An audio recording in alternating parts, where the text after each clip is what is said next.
Mesdames, Messieurs du personnel de l'administration parlementaire, distingués invités, tout protocole confondu, Mesdames, Messieurs.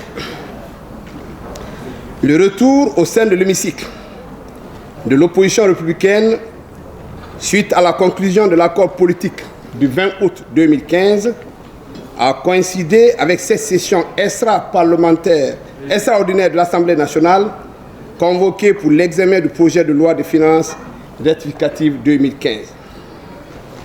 Avant de présenter notre lecture de ce projet de loi, qu'il me soit permis de dire devant la représentation nationale et les représentants des autres institutions républicaines et des distingués représentants de la communauté internationale que la mise en œuvre correcte des dispositions de l'accord du 20 août 2015 issu du dialogue politique interguinéen constitue une condition sine qua non pour une élection présidentielle apaisée. Monsieur le Président, honorables députés, Mesdames, Messieurs, l'examen du projet de loi de finances rectificative 2015 par cette session a confirmé à suffisance les préoccupations soulevées par notre groupe parlementaire au cours de l'explication de vote du projet de budget 2015. À cette occasion, nous avons relevé, entre autres, les limites du gouvernement en matière de planification et de gestion des finances publiques, que les objectifs macroéconomiques pour l'année 2015 étaient trop optimistes, voire irréalistes, avec un taux de croissance du PIB de 4,1% projeté qui ne pourrait être atteint en raison des facteurs que nous avons largement étayés. Mieux, qu'il n'était pas absurde de dire que ce taux de croissance sera des plus faibles, sinon négatif. Une incohérence entre le taux de croissance du PIB de 4,1% et une hausse de 2% des recettes fiscales. Un taux d'inflation projeté de 7% qui ne reflète pas la réalité économique guinéenne car le champ de couverture est limité à la zone spéciale de Conakry. Les résultats à mi-parcours de l'exécution du budget 2015 montrent à suffisance que nous avons vu juste. Monsieur le Président, honorables députés, Mesdames, Messieurs, l'exécution du budget à fin juin 2015 a fait ressortir des moins-values sur les recettes intérieures propres, un retard considérable dans la mobilisation des concours extérieurs et des dépassements sur les dépenses courantes. Au titre des recettes, les prévisions n'ont pas été atteintes tant à la douane qu'à la Direction nationale des impôts. La moins-value au niveau de la fiscalité est surtout due à la TVA sur les produits pétroliers.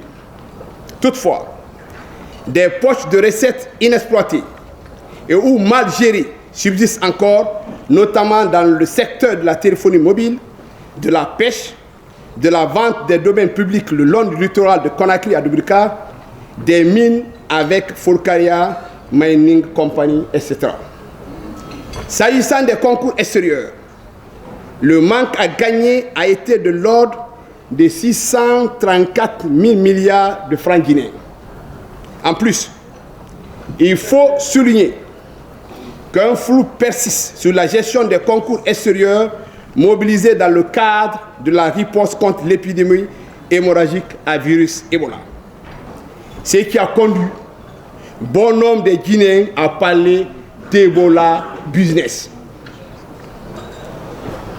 Nous pensons que le moment est venu pour le gouvernement de faire la lumière sur la gestion peu transparente de ces ressources qui, rappelons-le, proviennent des revenus des citoyens des pays partenaires au développement de notre pays.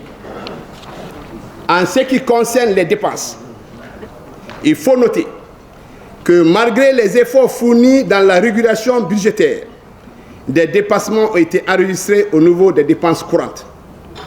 C'est l'occasion de faire état des arriérés de paiement d'un montant de 845 000 milliards de francs guinéens au titre des contrats de marché de gré à gré sans appel d'offres signés dans le cadre des fêtes tournantes de l'indépendance nationale.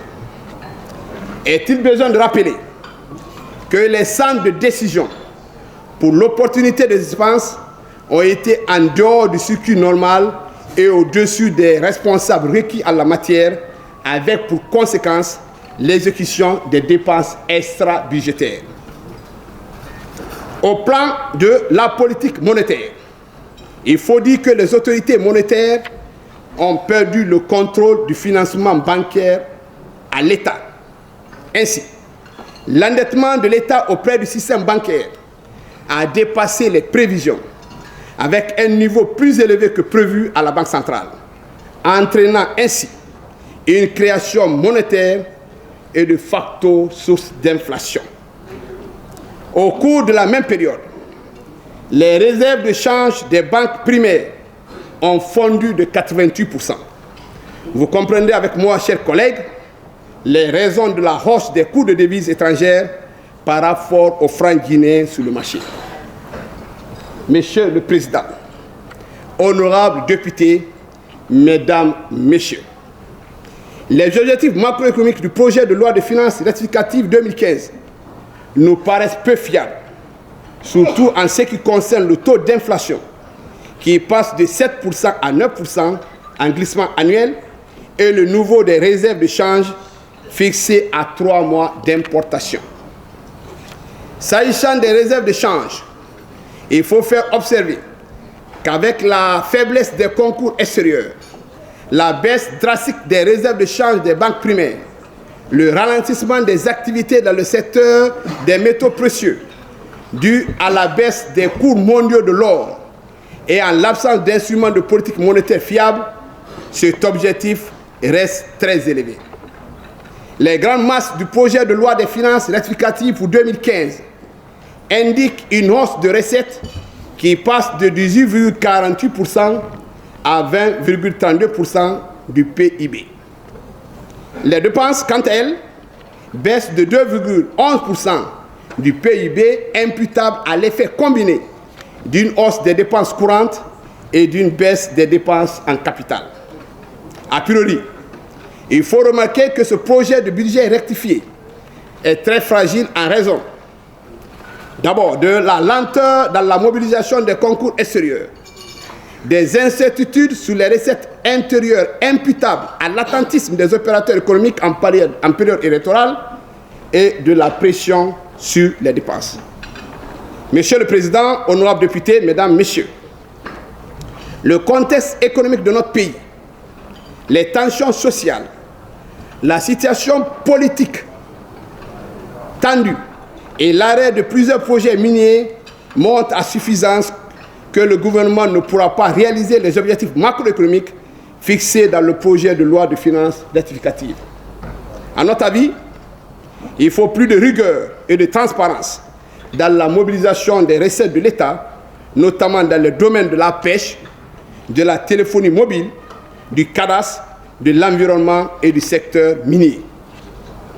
Il faut également mieux dépenser par le respect des règles et des procédures budgétaires en vigueur, tout en assurant que les ressources parviennent aux bénéficiaires.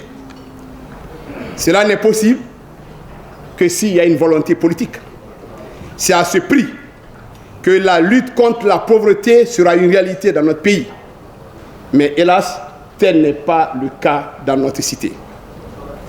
Monsieur le Président, honorables députés, Mesdames, Messieurs, avant de terminer, je voudrais rappeler au gouvernement qu'il n'a toujours pas présenté les lois de règlement et de compte-rendu budgétaire des exercices antérieurs conformément aux dispositions des articles 50 et 60 de la loi organique relative aux lois de finances.